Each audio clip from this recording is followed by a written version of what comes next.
C'est ce 15 décembre 2018 que s'est tenu au complexe d'handball non loin du plateau sportif Pierre Claver d'Ivongui de Port-Gentil une journée de sensibilisation et d'information avec pour thème principal les conséquences de la consommation des stupéfiants en milieu sportif et scolaire organisée par la mutuelle de vétérans handballeurs de Logos-Maritime.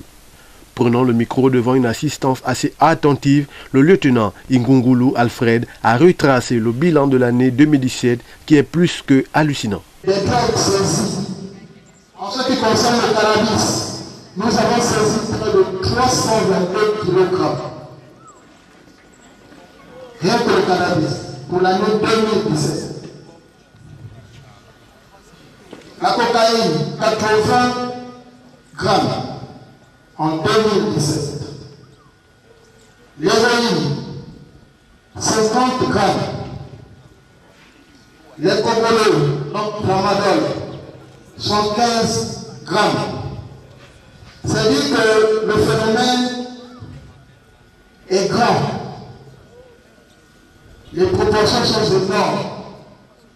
C'est pourquoi ce matin, vous qui êtes, ou vous qui avez des intentions, ou qui êtes déjà dans le trafic de stupéfiants, arrêtez parce que le CLAD est derrière vous.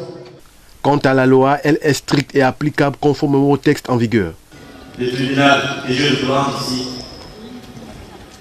où le magistrat n'a pour rôle l'application de la loi.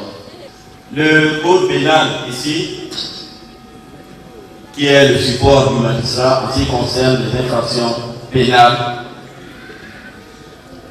prévoit des peines d'emprisonnement allant de 2 ans à 10 ans.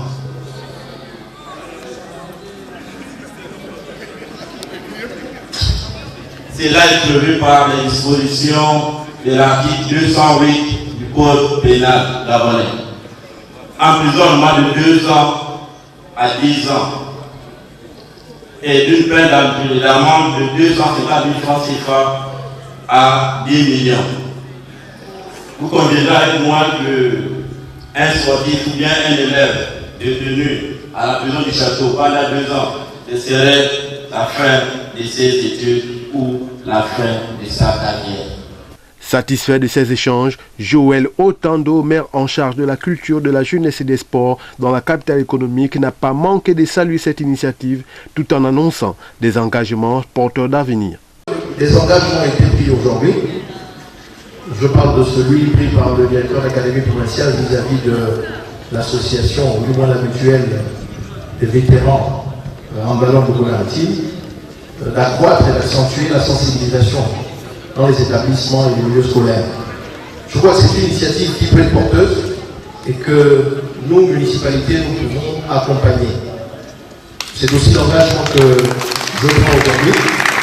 Je parle au nom de la mairie de Port-Gentil qui est disposée à recueillir toutes les conclusions, toutes les propositions, toutes les suggestions, tous les projets qui peuvent permettre, comme je le disais au début de cette cérémonie, qui vont permettre à assainir, sinon à améliorer le quotidien de nos jeunes, de nos sportifs, parce que le but aussi à terme, c'est d'améliorer la vie de la cité. Tous comme un seul homme, élèves, responsables académiques provinciales, magistrats, médecins, forces de l'ordre et dirigeants de certaines structures sportives de la place ont posé pour la postérité tout en espérant lutter ensemble contre ce fléau grandissant.